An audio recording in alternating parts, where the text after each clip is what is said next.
I'm getting fingers pointing at me. They weren't finger guns, though. That would have been better. Hello, everybody. Oh, now they're finger guns. Hello, everybody. Welcome to Devstream number 27 for Knights of Honor 2 Sovereign. We have my wonderful companion, Alex, with me today. How are you today, Alex? Hi, great. It's a beautiful day here in Sofia.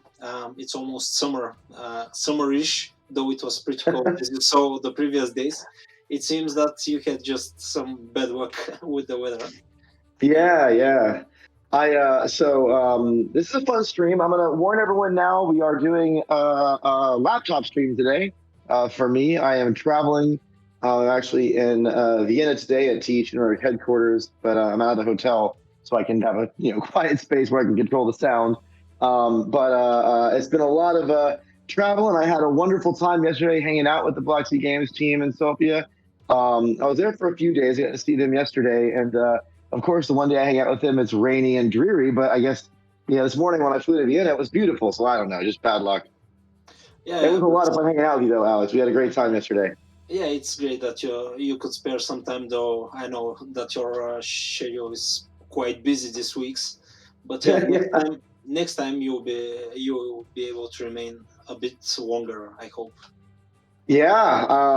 It's been a tight schedule, and one of the reasons it's been so busy and crazy, as some of you already saw in the Dev Diary, which if you haven't had a chance to read it, I suggest you check it out. There's been a lot of conversations going on, which I don't even know how much we're going to touch on the very passionate discussions about our topic today.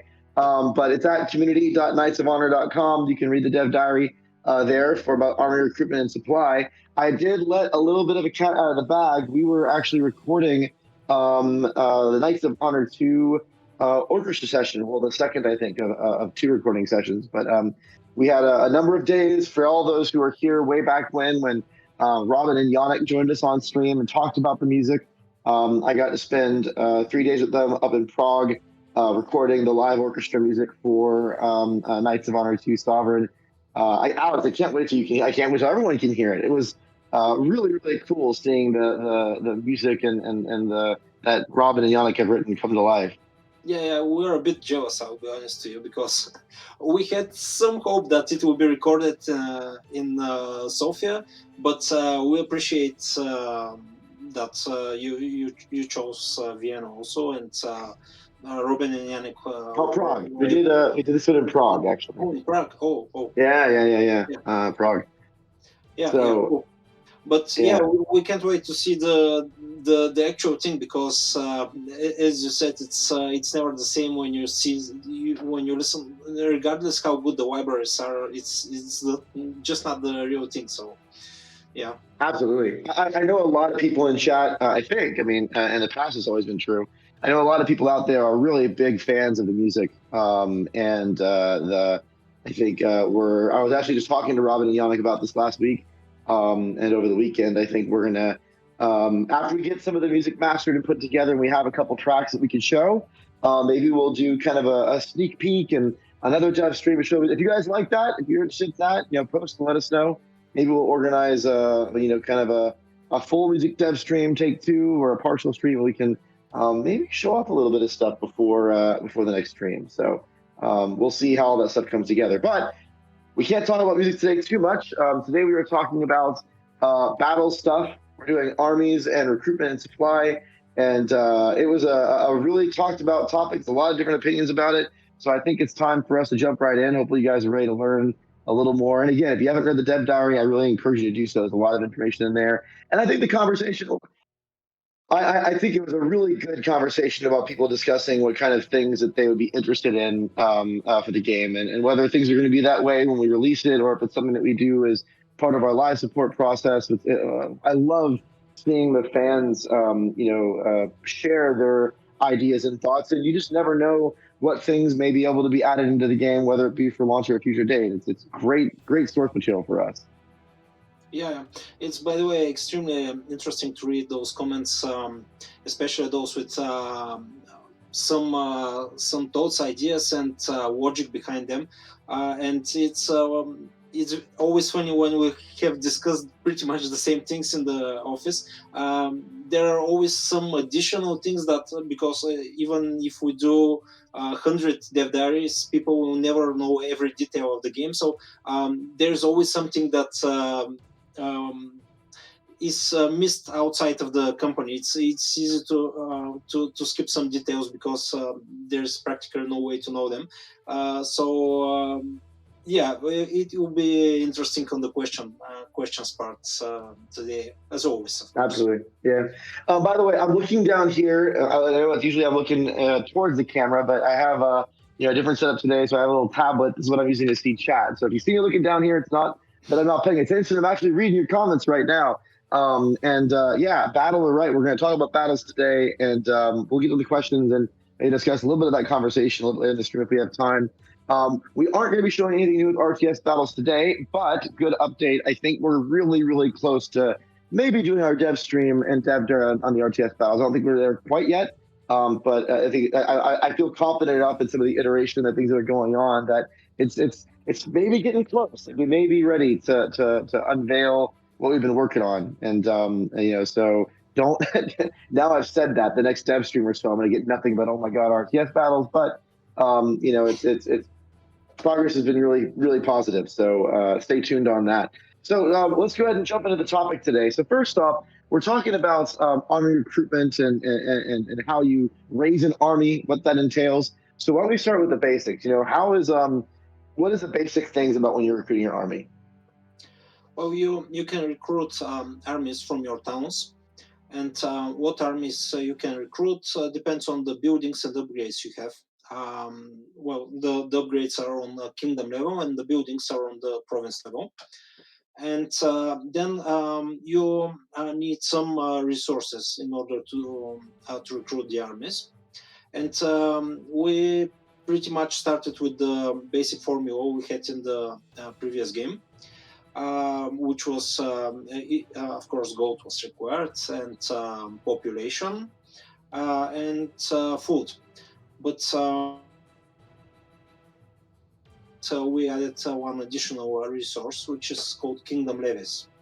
Yeah, so Kingdom Levies are kind of a new concept that I really like. It allows us to do some neat things with balance, especially when it comes to gold production and food production, which are used for a couple of different things, versus levies, which unless you want to quote the dev diary, unless you want to run around with militia armies, you kind of need levies to do a little more than that. So how do levies work? Well, actually, what are levies and how do they work?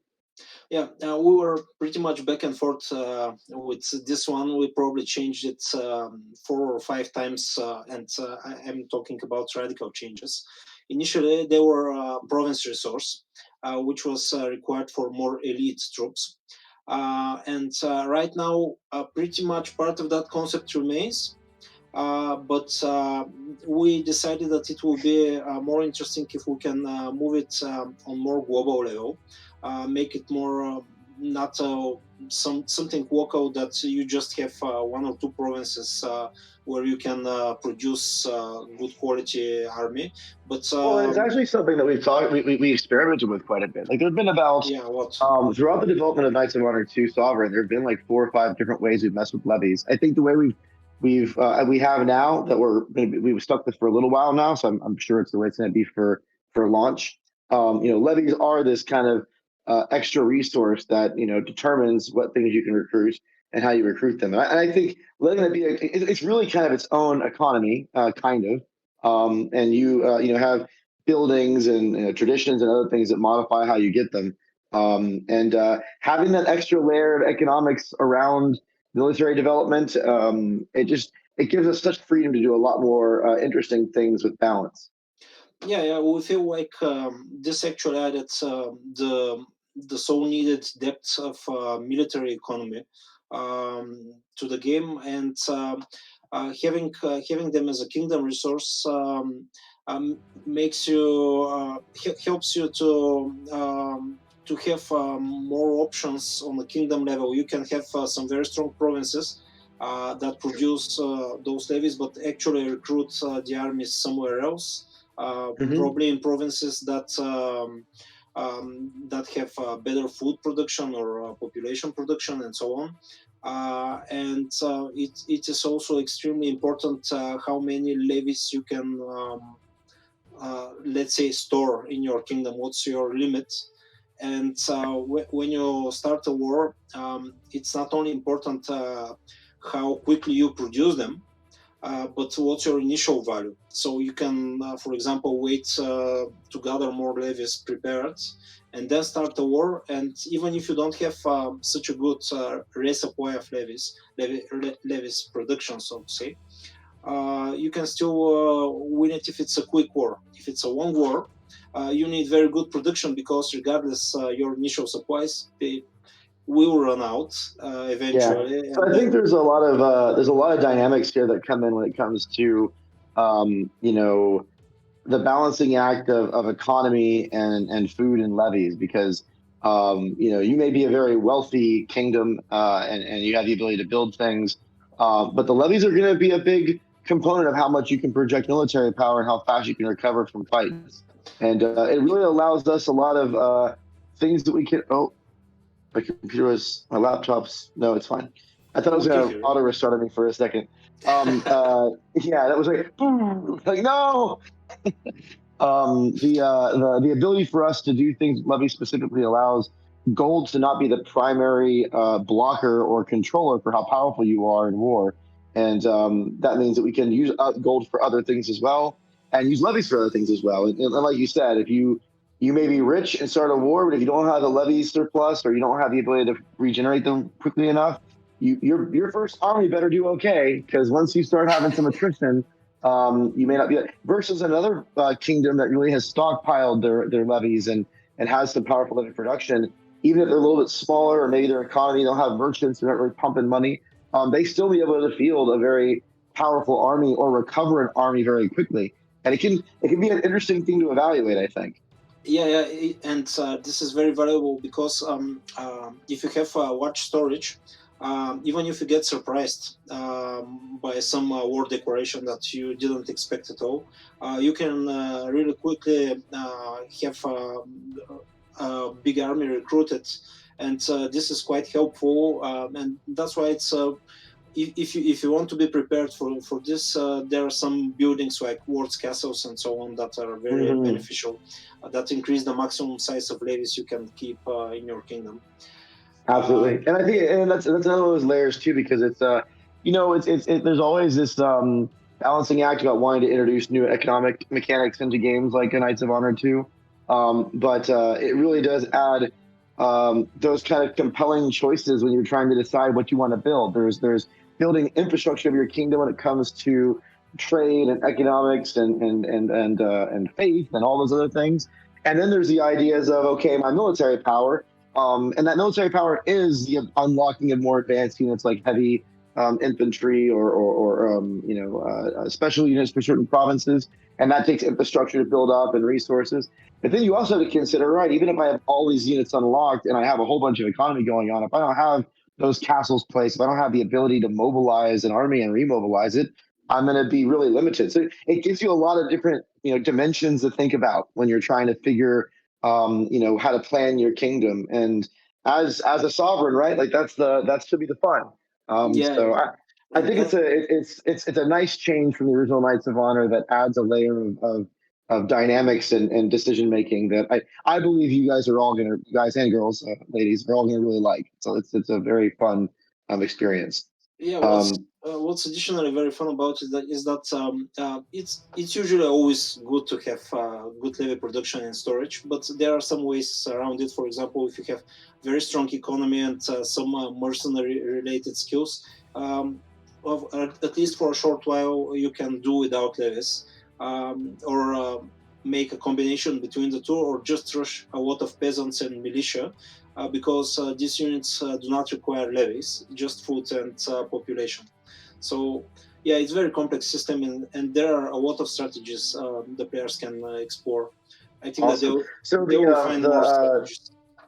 There's a Calliope or Calliope says that they may have caught an error or something that they don't understand on one of our screenshots. I didn't see the screenshot, so I think Alex, you may want to check the one with the Teutonic Night Cavalry in it afterwards and see maybe someone has smized and spotted something. You know, you don't always. There's, you know what? What's great about making games and showing stuff when you're early? There's still bugs. There's still like error codes and all sorts of stuff. So look at that. Calliope earned a beta tester or stream tester badge just by seeing screenshots. Fantastic.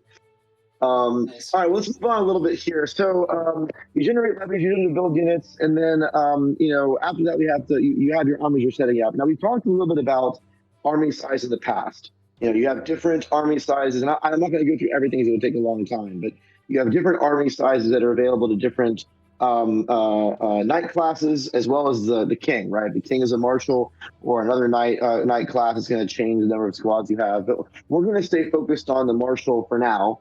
The baseline marshal that has 8 squads. Again, that can be modified a little bit here and there. But this is the important thing that we want to talk about next.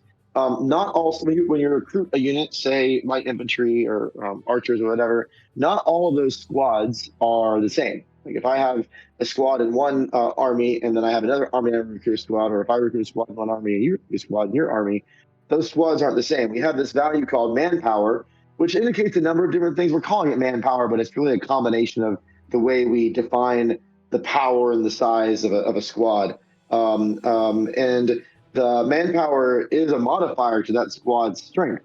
The strength is, I'm oversimplifying, but the way that it's effective in combat. So manpower is super important. The squad size and the manpower size is super important.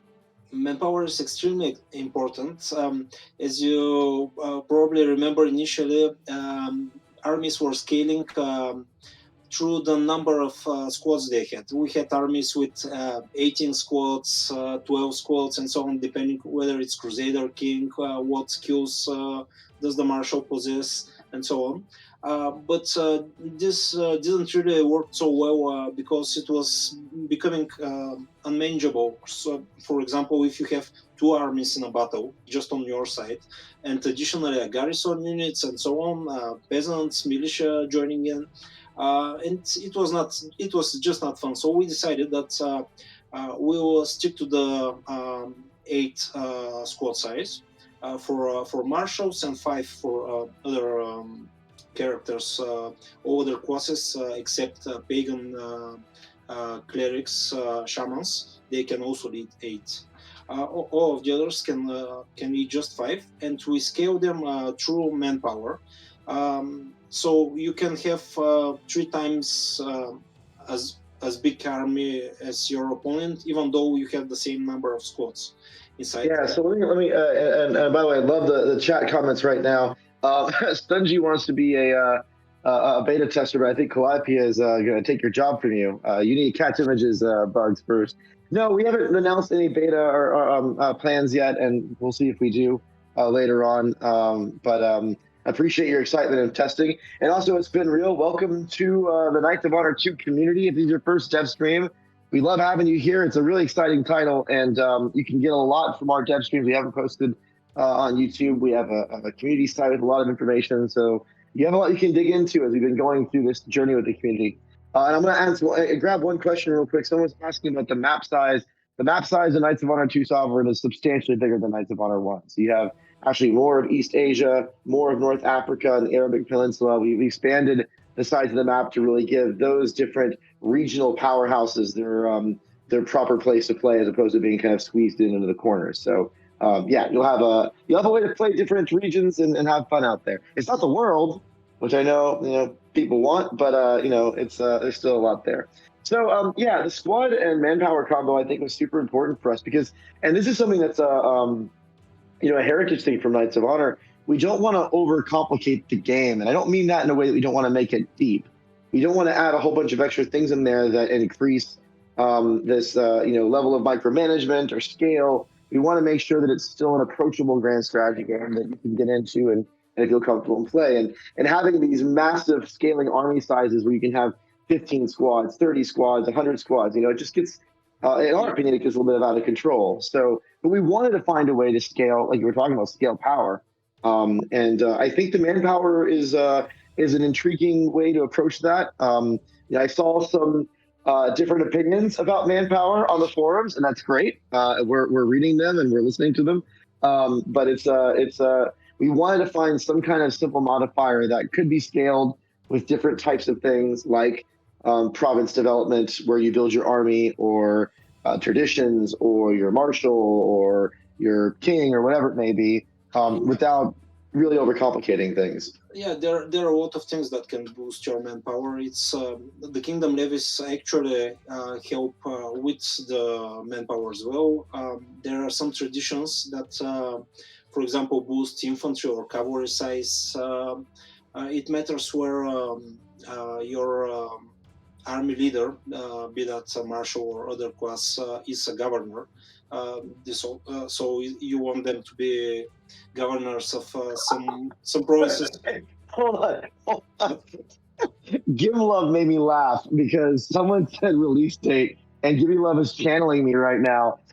He or she was like, "We don't ask that question here." I feel like this is one of my favorite times of all the dev streams. I now have someone in chat that's like, we don't talk about that. That you made me very happy. That's great. Yes, you're right. We don't talk about release dates here. Not yet. We're trying to make it the best game it can be. We're in the philosophy of letting it have its time. And we will announce the release date when we feel like it's ready to release, and you'll have some time, and then we'll release it. So we're still letting it cook. Gotta let it simmer a little bit. We're not quite there yet. Sorry. Okay, that made me laugh. I love it. We can say that we're pretty close, though. Right. Yeah, I told it's fair that you say that. Now we're off on a little bit of a side topic, but I told everyone about a year and a half ago that we were getting closer when the details and the things you were talking about were getting a lot more specific. RTS that you heard me earlier today, the real time battles are getting closer to show. So you're probably if you're aware, you're probably sensing some momentum. I was recording music last week for the soundtrack. Like, there's some stuff going on, but we're still testing.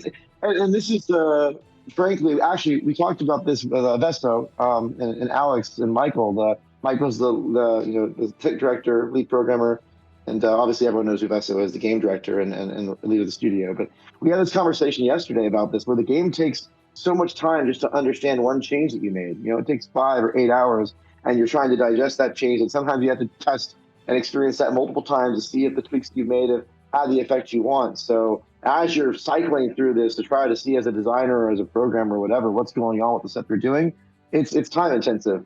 And like I said, we got to let it stew, got to let it simmer. So anyways, please continue on. I didn't mean to cut you off. Yeah, well, we're talking about manpower modifiers, and there are quite a lot. It will be interesting for the players to experiment and find what things can boost the manpower of an army. There is something that significantly boosts the manpower, but I will let Georgie talk more about it. It's something that is called, so to say, army equipment. We'll get there.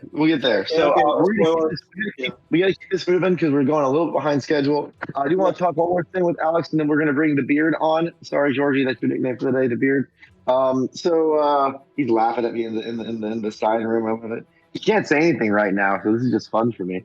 So the last thing is that when you build armies and you're moving them around and you're leveraging them, we do have this thing called army supplies, and that's a big also aspect of how you. And not after you build the army, you also have to maintain them.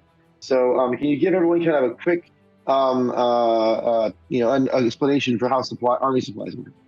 Yeah, army supplies is something that summarizes the food provisions of all kinds that an army has. But it's not just the food. This is important to understand. And it runs out when you travel abroad, when you enter battles, when you siege enemy castles, and it's quite important because when you run out of army supplies, then your army gets slower, demoralized. There are some stamina penalties. and which is probably the most restrictive one. You cannot start sieges if you have no army supply left.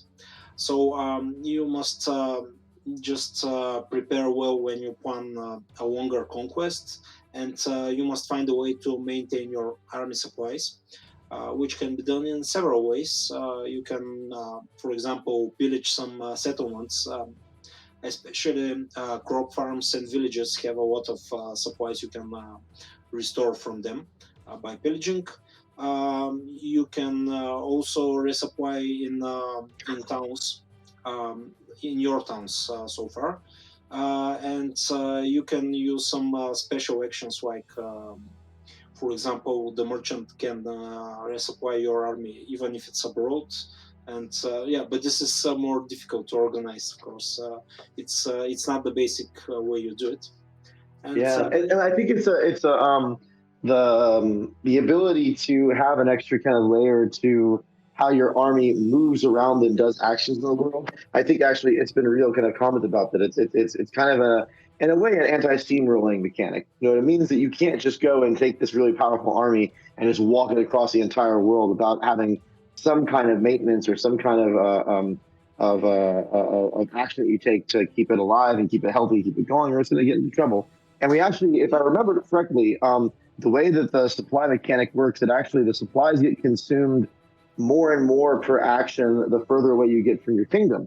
So you also can't send a singular or a couple of armies all the way on the other side of the world blindly and have them go and survive. Now they could be an expedition and they could loot and pillage like you maybe would back in those days to kind of keep going.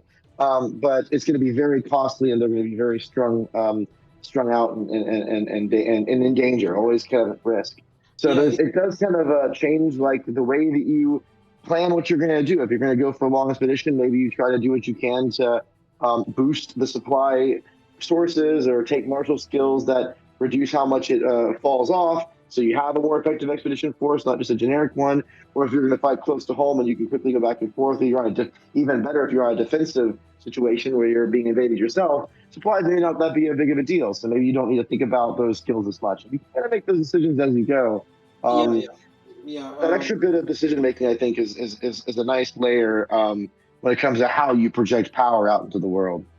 Yeah, consumption is even different if you're in some friendly kingdom, for example, your allies, and it's vastly different if you're traveling by sea and so on. So it's really interesting, and there is that interesting decision when you're running out of supplies. Should you push more or should you go back? You risk to lose your army if it gets caught by a serious enemy. So it's interesting decisions. Calliope says, imagine your merchant has to resupply your army and he says no. Like, he's just like, no, I'm not going to do that. I actually don't think they can do that. There are some royal court actions that have a % success chance, like they're not a guarantee. But I think a resupply is guaranteed if you can complete it, right? If you can afford it. It's not a % chance. Yeah, we changed that. It was evil. But we can add the stingy knight modifier. Every once in a while, the knights are like, nah, I'm tired. I'm not going to go do that. That's really far away. I'd rather stay in my nice home. Well, Alex, let's bring Georgi on here. We're going to talk about more things, and we'll bring you back for Q&A in about 15 minutes. Thank you so much for all the time. We'll see you in a little bit. See ya. And we're going to have, wait for the beard. I can't wait for our new fans to meet the beard. The beard is epic.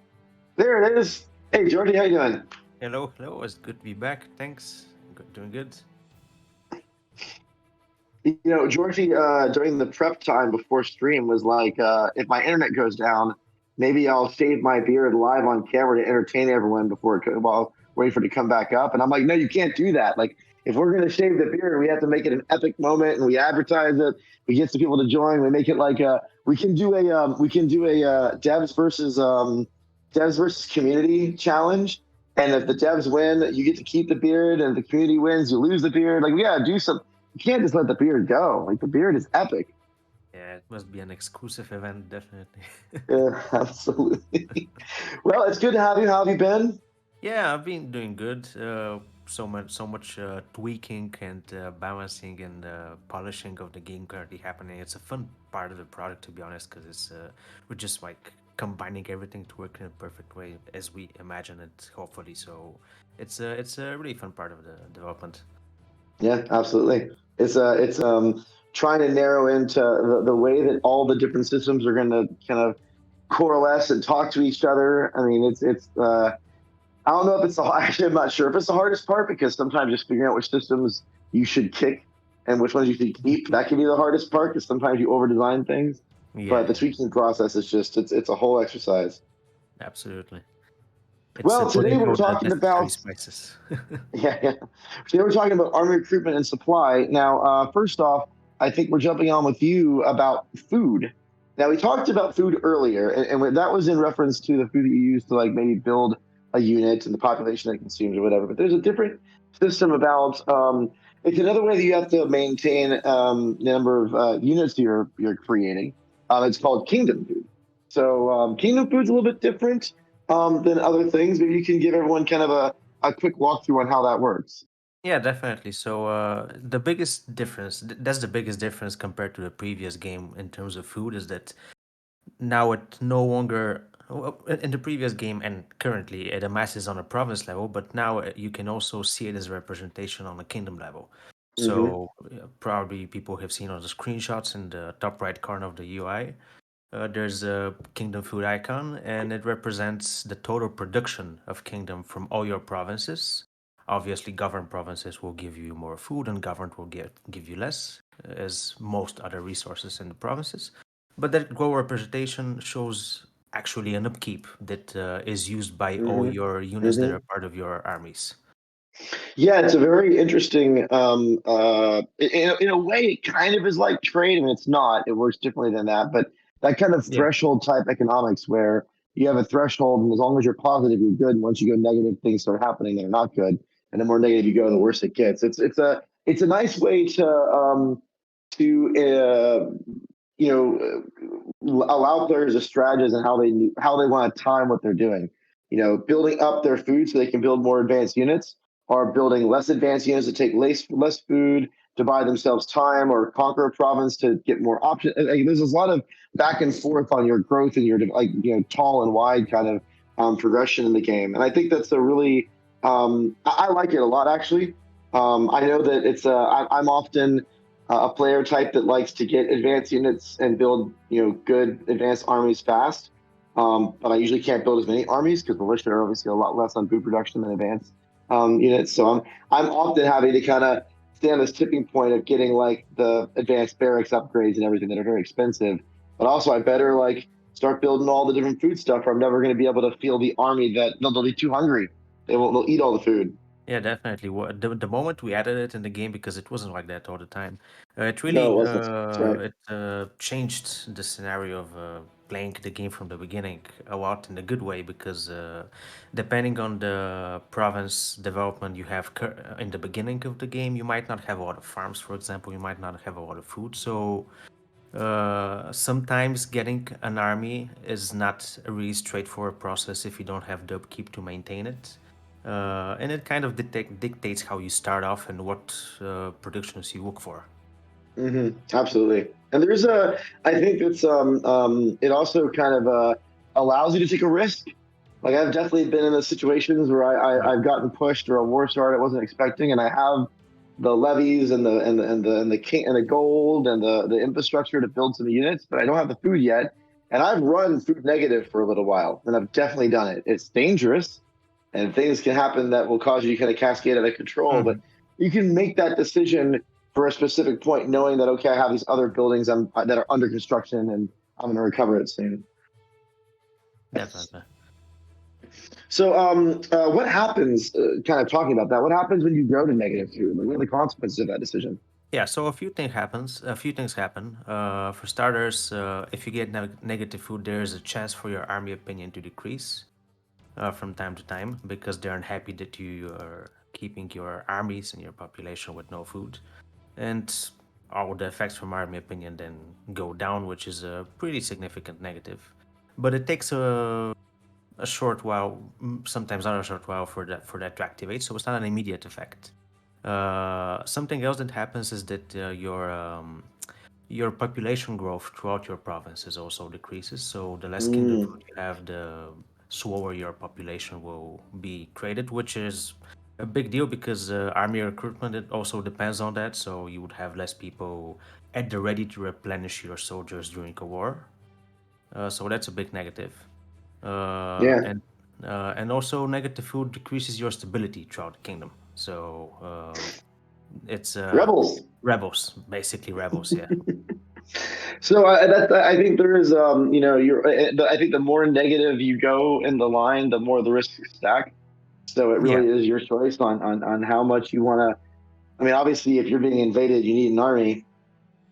I mean, you might as well. Like, you gotta which is some realism, right? Like, if do you let your cities get sacked, or do maybe you starve a little bit? Like, sometimes Yeah. you starve a little bit because that's so that a little element of like real life reflection is it's kind of a fun element to play with. Yeah, in So a lot of cases, sorry, just gonna add. In a lot of cases, you don't have a big choice on the matter. If things go sour in a war and you really need to recoup and gain more powerful units, then you would do it. But mm, that's the moment where you can compensate that negative stability, for example, with other effects. So you can plan for that definitely. You can put some clerics to increase the stability by using their actions and so on and so on.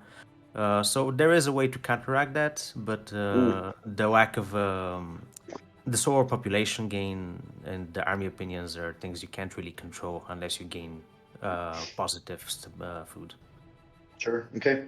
So the next thing we're going to talk about is equipment. So armies also have these things called equipment slots.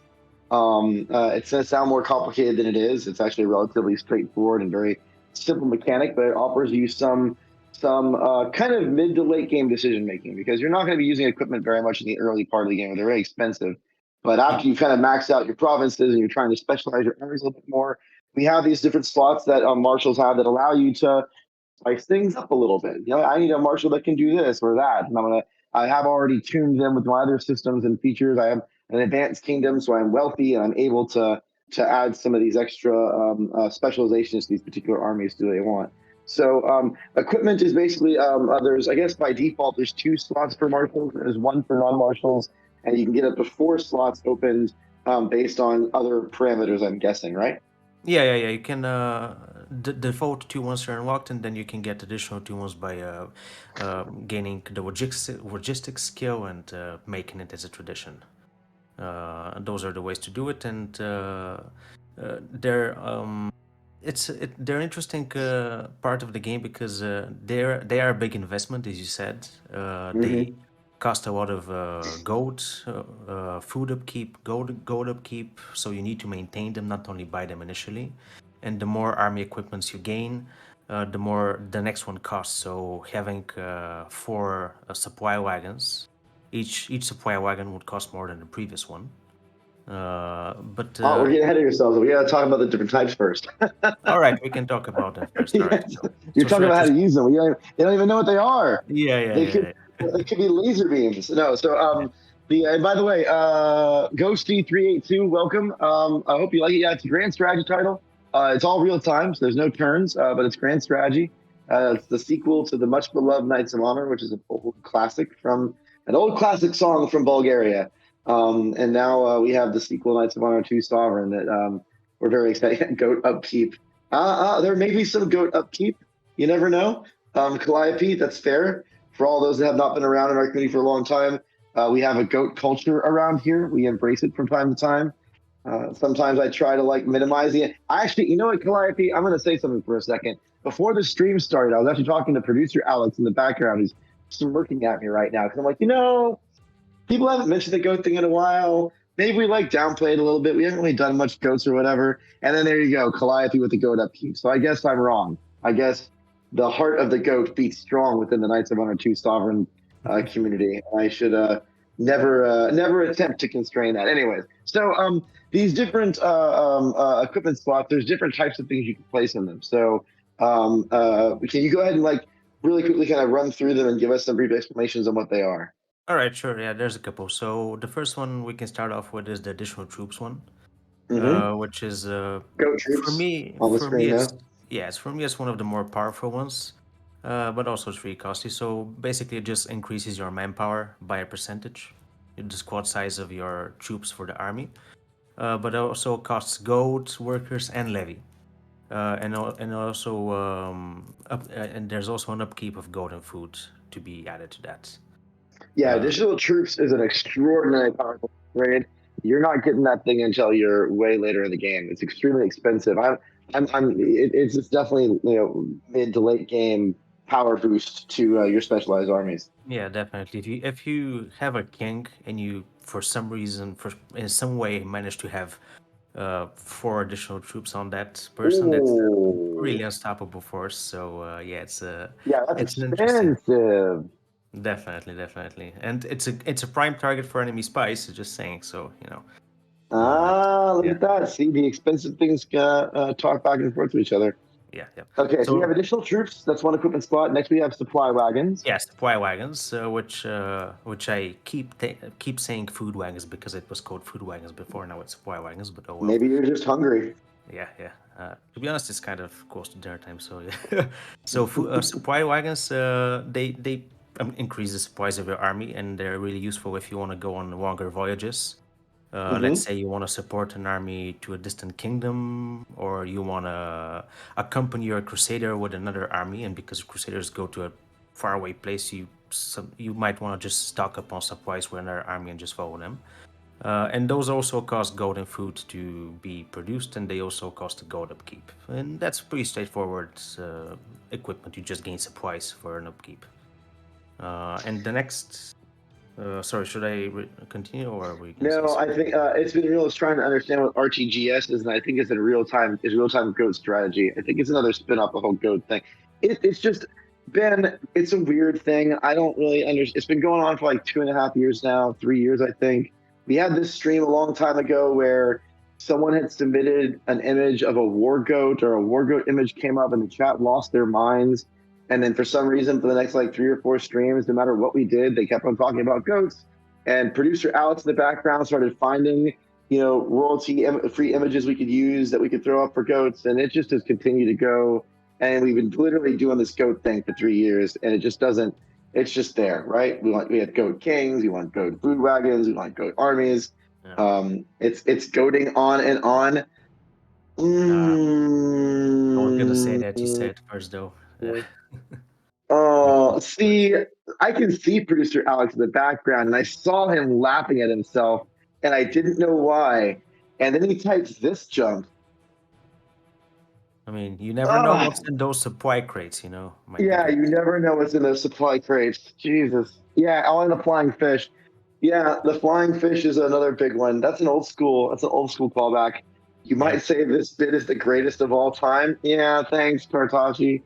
Yeah, it's not the first. Okay, so let's ungoat ourselves for a second. So supply wagons. This really ties to the mechanics we were just talking about a little while ago with Alex, with Sir Yeah. Alex, the Bulgarian, not Alex, the producer. And we had the idea of like those expeditionary forces that needed a little bit more storage to go out there maybe and go on a longer adventure.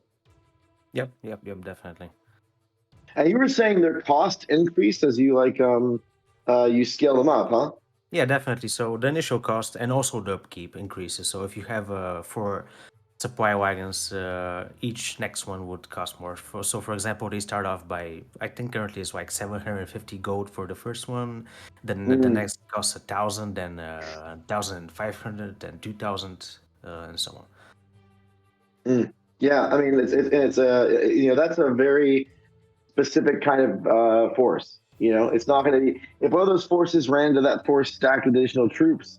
Additional troops is going to win, but there's some really creative things you can do. You can send that expeditionary force to go maybe help an ally that's far away, or there's a lot of things you can do with it. So Yeah, and I'm not sure if you and Alex mentioned it, but it's also important for making sure that your armies don't rebel because if an army has zero supplies, then it enters a state in which it's really risky to maintain it. It might rebel, and it also gains more negative. So yeah, hungry people do have a tendency to rebel. yeah. Yeah. March is. Oh, good lord! How am I going to say his name? March is EU. Marchizio. Asked Brad, can you give us pre-order options? I want to pay money. Well, I really, all of us really appreciate your excitement, and we will be opening pre-orders soon. At some point, we will make sure that we time that right. The game has been in development for a while. We've been on this journey with people for a while. We'll open up the pre-orders when it's the right time, based on when we're getting close to launch. We already have. Even though we wanted to do this journey with you and talk to you guys about the game, and it seems like most people enjoy it, there is a segment of the community that's like, why have you guys been talking to us so long? So, we would not want to have combined that with the pre-order topic on top of it. So, the last of the equipment is, wait, hold on. Oh, that's a really good question, actually. I'll take that right now. Actually, I don't know the answer to that. Kartacha asks, if you disband an army, does the equipment disappear, or does it continue to affect gameplay in some capacity? I'm curious. Like, do you get a refund for that if you disband it, not if you lose it? Yeah, you just lose it with the army. It doesn't stay anywhere. So yeah, it's a risky thing to have a lot of equipment stacked on an army and losing it. It's a pretty big blow. So yeah, that might be something to add to the list. Yeah, I think that's a very interesting comment. If I have an army that I decide to disband, say like I have a merchant army that I have running around defending, or needing to do something to go to like the other side or whatever of the world to help an ally. I can see coming back and be like, I don't want that merchant army anymore. But taking the full penalty of having all of that just deleted with no. So maybe there's like a refund option. Steve, this is why we do these streams. That's actually really interesting. That's a good point. I don't think we have that. And I think we should add that to be considered at least. That's a smart suggestion. We'll call it the Kartacha refund or something in honor of the famous Sir Kartacha of Twitch, who helped us not make the cost of equipment too painful. So, yeah, of course. You're welcome. Marchizo, you're welcome for the language support, and I'm glad you're excited about it. We're trying. Languages are expensive, and we're trying to find a way to include as many as we can for the audience segments we can. We never commit to them until we've done our process and know what's happening. I know everyone. We had the Turkish fans like yelling at us for years, but we go through our process, and we're glad that that was one that we were able to, a group of people we were able to make happy. So the last one is siege equipment. So maybe talk a little bit about siege equipment, and then we'll bring Alex back here for questions. Yeah, absolutely. So there are three types of siege equipments you can gain. They're battering rams, catapults, and trebuchets. All of those require you to have a siege workshop built in the province, so you can acquire them only if you have that building in the province. And they also siege rams do not require anything else, but the trebuchet and catapult require siegecraft as a skill. So catapults, as far as I remember, only require a skill, and the trebuchet also requires you to have level 3 as a skill and also a traditions wallet. Which obviously tells you that they're really powerful for taking down walls. They're a bit of a mid to late game item you can gain. And they also, each of those equipments help you take down enemy fortifications, enemy siege defense faster while you run sieges in simulated form, so you can go into assault a bit quicker.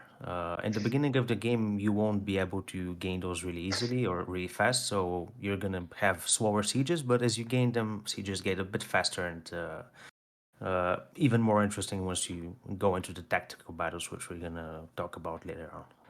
Yeah, that's the siege equipment do play a big role in the tactical battles, so there's gonna be some dynamics involved with them, and of course they have modifiers for sieging. So there's a lot of, especially it's another one of those back and forth, because as you're progressing in the game and building more powerful provinces, you're going to build more powerful defenses. You're going to have castles or other upgrades that you've put in place, or maybe stronger defenders in a place that allow those provinces to be more difficult to take without other improvements to help counteract that. So the ability of having kind of a siege army that is a little better at handling those more advanced defenses. It's part of that balancing of power. You can't just build a castle without having something to knock it down, and that's how warfare works, right? You build a castle, I build a cannon. you'll build a cannon. You just keep on going back and forth. So yeah, I think it's still another kind of, well, you can build basic siege equipment pretty early on, but the more advanced stuff is something that you got to take a little while to unlock and be able to support. So it kind of has a little bit of early flavor, and then you progress.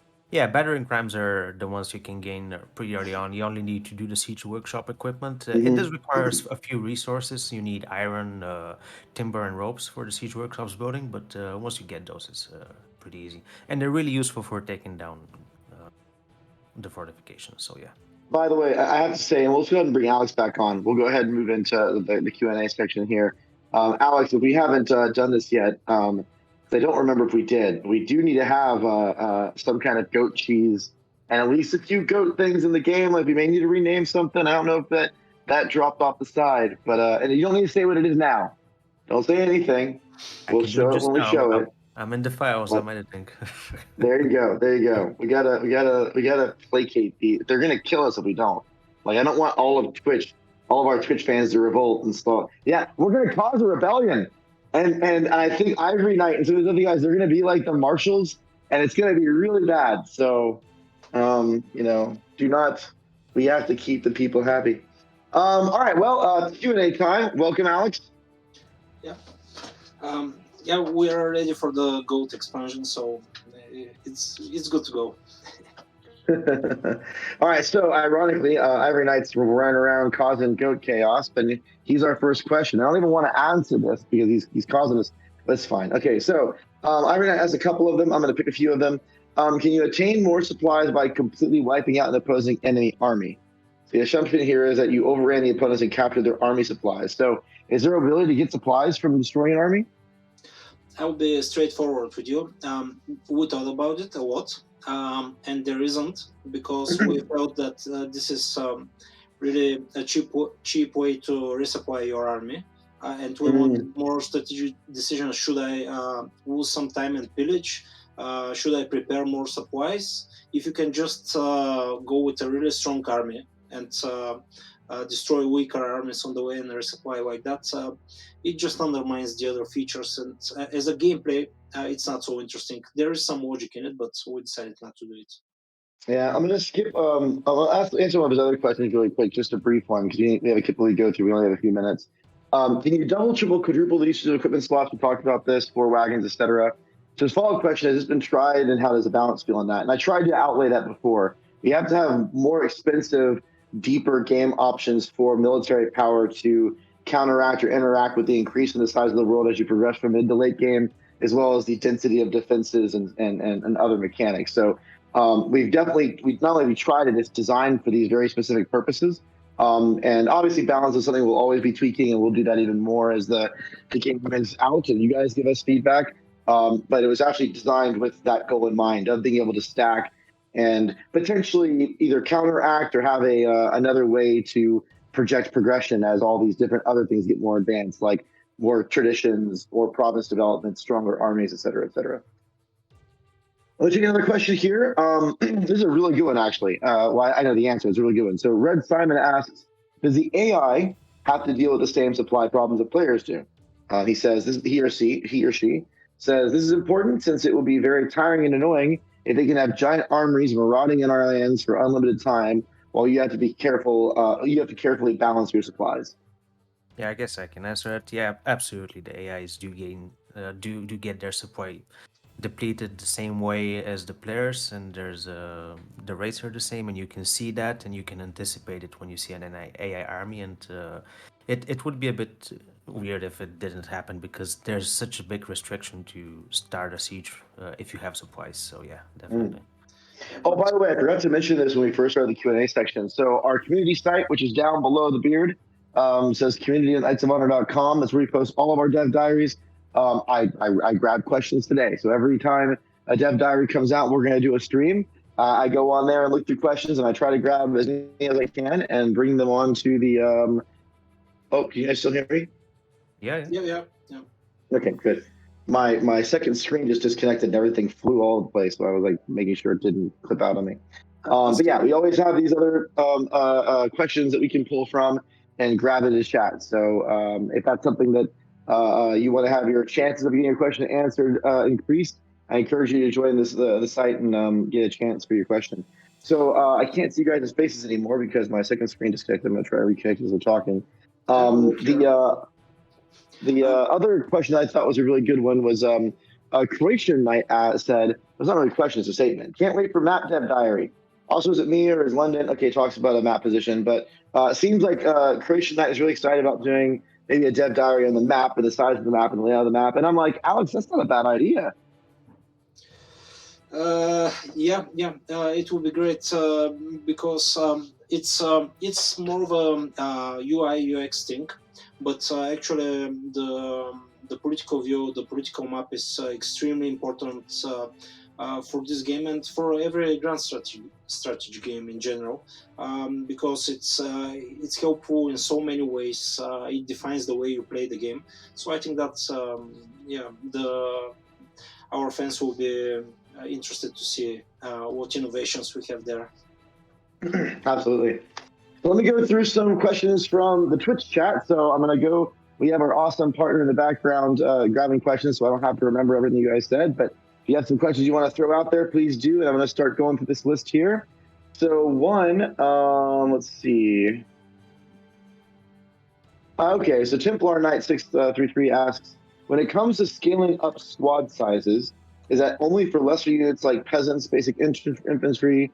I love to be able to scale up the size of my feudal knights, Teuton and Templar Knight squads, etc., etc. Yes, you can. You can scale up all kinds of units. Alex with the simple yes, you can. Absolutely. There's another question here that I don't see on the sheet yet. I'm just going to grab it. It is pillaging going to be more impactful? So this is our wonderful QA, Kartasha. He or she's not really QA, but they called that thing earlier. Is pillaging going to be more... Oh, wait, no, I'm getting... That was Calliope that did that. Kartasha was the one that had the suggestion for the equipment thing. I'm sorry, I got people mixed up. Is pillaging going to be more impactful than the Knights of Honor 1 in terms of putting you in a harder spot when you eventually capture a province? I am talking stuff like some kind of grudge the population would carry on, higher chances of revolt, etc., etc. I think it's you can say that it's I can feel it to be more impactful because the repair times we are currently playing with, we've put like pretty slow repair times. So if you pillage a province as a settlement and then you gain access over that province, the time you gotta wait, it's not a really fast time. So there is repercussions for that. And also the gains you gain from pillaging also depends on the amount of resources that are gained from that settlement. So if there's like 10 gold gained from a village, you gain way more gold from pillaging it. So it's more impactful in that way. I'll say, and this is a little bit of, this is behind the scenes stuff right here. So this is why you join these streams. I actually think, Alex, it may have been before you joined the team. This is a long time ago, like pre-production of Knights of Honor. We actually had some concepts of exactly what you're talking about. There were some very, very early designs where provinces and kingdoms would have this dynamic history and they would remember all the things that happened and that those histories would create grudges and all of the stuff. And we implemented a little bit of some early prototypes of those elements, I think, in the very, very beginning. And there was a lot of data, so there was that. I remember the programming team getting a little bit nervous about how in the world are we going to keep all this stuff tracked.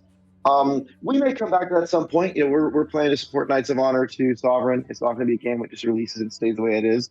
But as we were working on the initial releases scope, we went back and forth on it, and we're like, you know, it's going to be so difficult with everything else that we're doing to throw this in because it adds another layer of kind of role play.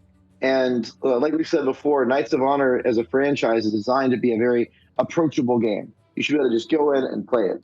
And as we're kind of messing with this, it's like, okay, well, if someone remembers your history, then how do you influence, or can I use a spy? And it just became a lot of layers upon layers upon layers of like the history of the world.